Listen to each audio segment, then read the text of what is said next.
Right, Shalom, giving all praises to Yahweh Hashem Yahushai, double honors to the apostles of GreatMillStone that rule well, and Shalom to you Akim out there that's pushing this truth and sincerity and in pure faith across the four winds, man. Right, I just want to get into this video, and it's going to be inspired by this documentary that I've recently watched a few weeks ago, man. It's called Aaron Raynan's Black Hair documentary, where this guy, he basically investigates into the, the ownership of the black hair business industry, man. The cosmetics, the hair products, that kind of stuff. Because we know, here in London, most of these hair shops, these black hair shops where you so-called black women get your hair from and get your hair products from, are owned by Elam, right? You Indians out there, man, right? All those products in the UK are owned by Elam, man. They've taken up that business, right? So over there in Babylon, in America, it's the Koreans, man. You Moabites and I think Ammonites are involved in it as well, that own the majority, probably even 90%, over 90% of the black hair business, man. So, this documentary is a very good documentary, man. Like, it's kind of edifying. It's got a lot of good points in there, and it just shows you how our people have been spoiled by the heathen, man.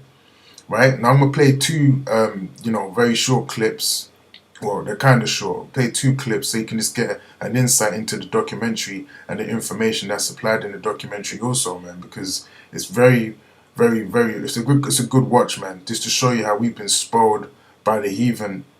And it just shows you how the only way out of this situation is through the power of Yahweh Hashem Yahushai. If the Lord Yahweh Hashem Yahushai wasn't to come back, we will be through as a nation, man. We already are through as a nation, but on a larger scale, if this stuff carries on for much longer, man, we're through, non-existent, and that's not going to happen due to prophecy and due to the power of Yahweh Hashem Yahushai. So I'll just play this clip quickly. Funny thing happened in New York. I went into a Korean store and asked him if he could wholesale me some of the things he had. He told me no. I said, okay, if you could tell me where I could get it wholesale. He told me the Koreans are not going to let these niggas get into the business.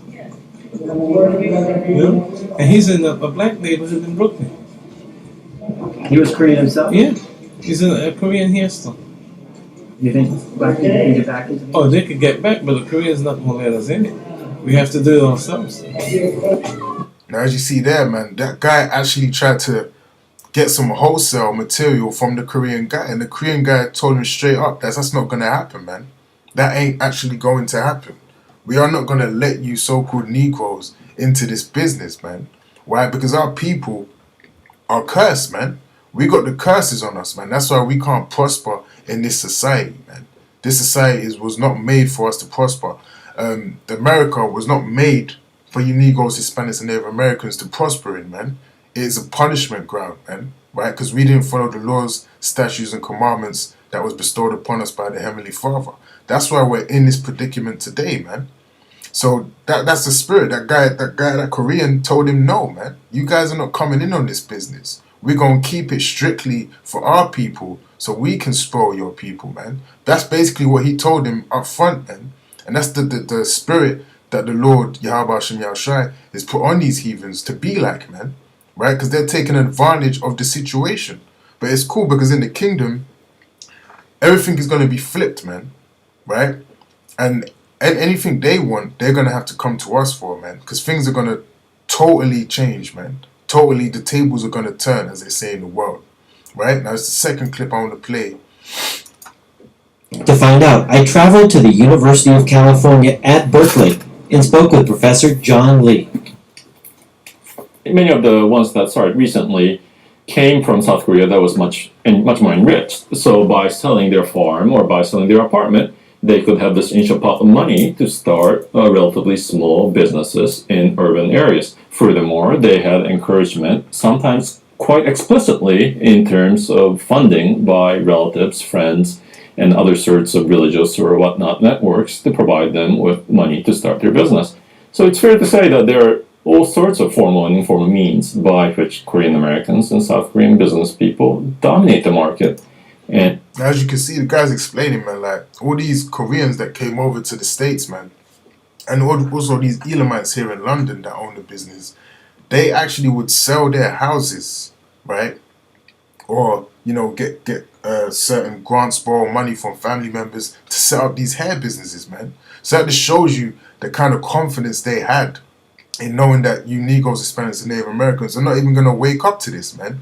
And they know that, really they know in their spirit that you're under the curses, man, right? Because they don't even take a second thought when they're doing these things, man, when they're putting these things into process.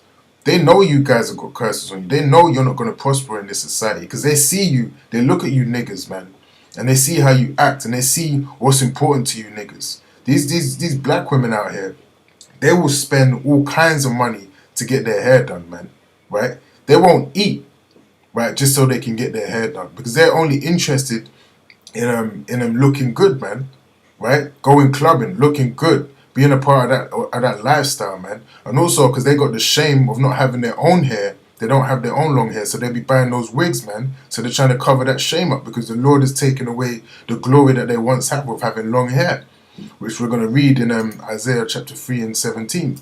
It says, therefore the Lord shall smite with a scab the crown of the head of the daughters of Zion. So the Lord has smote this with a scab the crown of the head of the daughters, man, of you so-called black women. You know, mainly Judah, Benjamin, and Levi, man, the top tribes, right? The Lord has put a curse that your hair doesn't grow, man. Right? So that's why you have to go to these shops and buy these wigs, buy these hair straighteners to try and make your hair look longer. And, you know, buy all of these products to try and, you know, boost hair stimulation particles to make your hair grow, man. But it's not going to happen that way. It's a curse, right? And the Lord will discover their secret parts, man, you know. So that's why you black women out there, your hair doesn't grow, man, because this is a curse going all the way back to the scriptures, man, right? Because our people are cursed. Our women are cursed because you women don't act right. You women are proud, man. So the Lord said, you know what? I'm going to take away that pride and I'm going to take away your glory, which was your long hair, right? and are implicitly unwilling to let competition challenge their dominance. So the two magazines, they're all in Korean. Mm-hmm. I mean, does that seem like fair business practice? Yeah, well, as I said before... See, these guys actually have magazines dedicated in how to get into the Korean hair business, man, which is really the black hair business, right? Written in Korean, which proves what? That they had no intention of anyone that's not Korean to read these magazines, man. They're only aimed at their own people. No so-called black man is going to pick up this magazine and learn how to do this, right? Because they know that you so-called black people are not going to be letting on this, man. That's why it's only printed in the Korean language, right? So that's in your face, man. That's that crafty counsel that we're going to get into. This is one of the mechanisms by which Koreans, South Koreans, and Korean American merchants ensure the domination of the market. It's autism.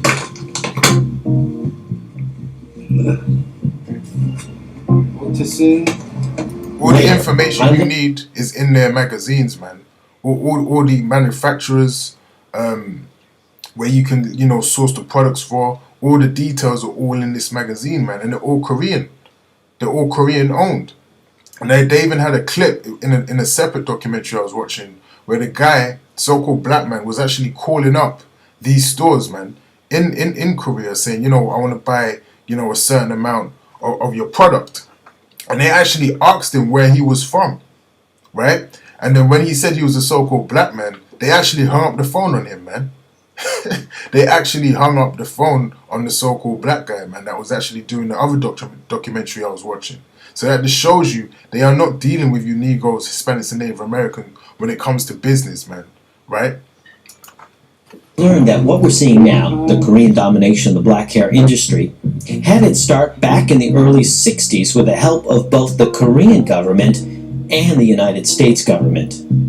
This is Chosun, one of the most respected newspapers in South Korea. And it's inside the archives of this newspaper that I discovered a document from 1965 in which the wig manufacturers in Korea convinced the Korean government to ban the export of raw hair, making it impossible for Hey, so there you have it, man. So I just want to get anyone into to the scriptures, manufacture wigs from the highly desirable Korean hair because this is all prophecy, man, right? And it's a population, beautiful thing. except for the Korean It's a manufacturers beautiful themselves. thing, man. Now, this is Psalms chapter 83, and I'll start at 2. For lo, thine enemies make a tumult, and they that hate thee have lifted up thine head. So that right there tells you that our enemies actually hate us, man. That's why they're doing this to us, man, right? First of all, we got the curses, and we ain't going to prosper in this society, but second of all, our enemies actually hate us, man, right? And they don't want to see us rise up as a people, as a nation. They have taken crafty counsel against thy people and consulted against thy hidden ones. So this is all part of that crafty counsel, man.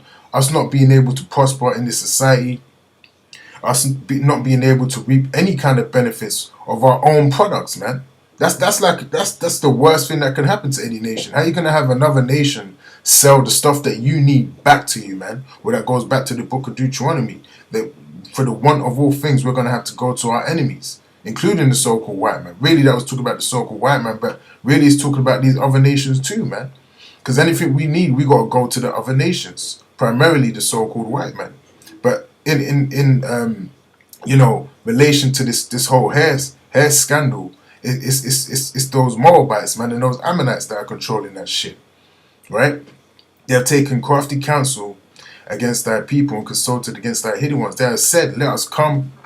They have said, come, let us cut them off from being a nation, which is exactly what's happened, because our people don't even know who they are, man, right? So if they had any clue or idea who they was on a mass scale, they would actually be angry with this kind of stuff happening.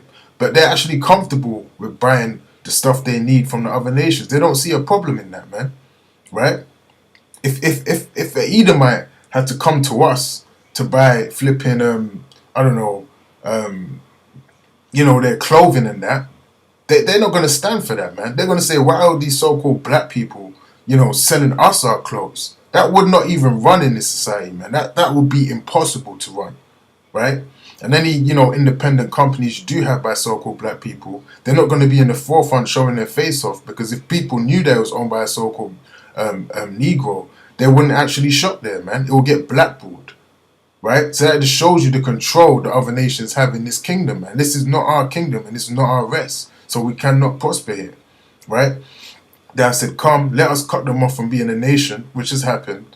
Let that the name of Israel may be no more in remembrance, and it is no more in remembrance. So our people are not calling themselves Israelites, man. They're calling themselves Negroes. They're calling themselves black, Native American Indians. They're calling themselves Hispanic, right? They don't no longer call themselves Israelites, right? Then it starts to actually list the enemies of our people, man. The tabernacles of Edom, right? The Ishmaelites, man. Moab, right? Amalek, the Philistines, man. You Hamites, you Japanese, you Chinese, man. Those are our enemies, man, right? Going back to the Table of Nations, like you can look that up, man, right? All our enemies have done this to us, man. Have spoiled our people, man, right? To the point they have no clue who they are. They have no clue that they're the people that the Bible is actually talking about, right? I'll go to Jeremiah chapter 2 and verse 14. Is Israel a servant? Is he a homeborn slave? Why is he spoiled, man? So again, our people are spoiled by the other nations, man. And right now we're in a state of being slaves under them, right? Primarily the so-called white man, because really we're in the so-called white man's kingdom. It's his time to rule. And really, even the other nations that are above us are now under the so-called white man's vibration, under the so-called white man's power system, man. Because why? Job 9 and chapter 24, the earth is given into the hands of the wicked, man. Right? So really, we're all slaves in this thing, man. But not for much longer, man. Right? Because when Yahweh Hashem Yahushua comes back, it's over. It's over for you other nations. You're going into slavery, man. As it tells you in the book of Isaiah, you're going to lick up the dust of our feet. And you're going to go into slavery. And all these curses are going to come upon you. Right? Now this is Judges chapter 28. And I'll start at verse 15. But it shall come to pass, if if thou wilt not hearken unto the voice of the Lord thy God, to observe to do all his commandments and all his statutes which I command thee this day, that all these curses shall come upon thee and overtake thee. Now it's going to outline some of the curses that we would actually have to go through if we didn't follow the Lord's statutes and commandments, which we didn't, right? Curse shall thou be in the city, and curse shall thou be in the field. So that's the part I really wanted to highlight here, man, because we're cursed in these cities where we're living in, man, and we're cursed in the field. We can't have any successful businesses, man. You might have one so-called Negro, he might open up a flipping Caribbean shop over here selling patties and, you know, rice and peas and that. That ain't shit, man. Right? That ain't no kind of really good money where you can really live a good life, man. Probably go on one holiday a year, some bullshit like that, man. That's all you're really going to see if you come to the UK when it comes to black business, man. You ain't going to see nothing else more than that, right? And I'm sure it's the same over there in Babylon. You might have a clothing line, you know, these rappers, they sell their clothing lines and shit, but really they ain't even nothing because they don't even last long, man. Those staple companies that you always see out there is what you got Tommy Hilfiger, you got Gucci, you got Polo, Ralph Lauren, you got you know, all of these brands, man, which they're staples in this community. They stay there, they stay put. Black business does not stay put, man. It always goes bust. They can't pay the bills. They can't find good stuff to work for them because we got the curses on us, man. Nothing for us lasts in this kingdom. It always goes downhill, man, because this is not our rest, right? Cursed shall thy basket be in thy store. Cursed shall be the fruit of thy body and the fruit of thy land and the increase of thy kind and the flocks of thy sheep. Everything we're dealing with is cursed, man. We got no luck in this kingdom. So this all goes back to the curses. I just briefly wanted to outline that. And I just want to quickly go to Judges chapter 2 and 13. Because even in the time of Judges, you can see examples of all of these curses and us being spoiled by the nations, man. So it's happening all over again, man. Right? But this is the last time it's going to happen. Because now we're in the end days and we're in the time where the Lord Yahushua is actually coming back to raise us up. Right? So, and I'll start at 14. And the anger of the Lord was hot against Israel, and he delivered them into the hands of spoilers that spoiled them, and he sold them into their hands, into the hands of their enemies round about, so that they could not any longer stand before their enemies. Whether they went out, the hand of the Lord was against them for evil, as the Lord had said, and as the Lord had sworn unto them, that they were greatly distressed, man. So that goes back into it, being sold onto our enemies, man, right? Being spoiled by our enemies. So again, this is the last time that this is actually going to happen, right? Because now, as I said, we're in the last days, man, and this is basically the last stretch.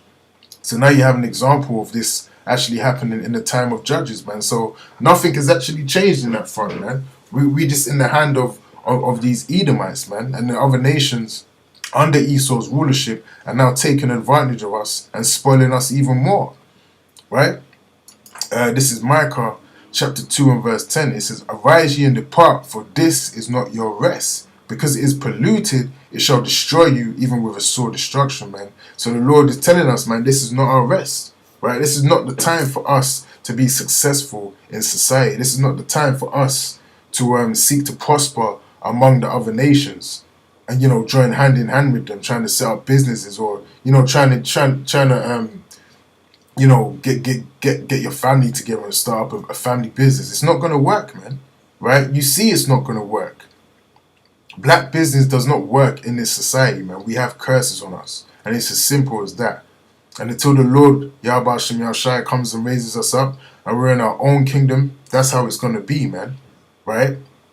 Now, just wanted to go into one more scripture, man, because really this is what's going to happen. All of these curses that are currently upon us, our enemies are going to inherit those curses, man, right? When the Lord Yahweh Hashem Yahushua comes back.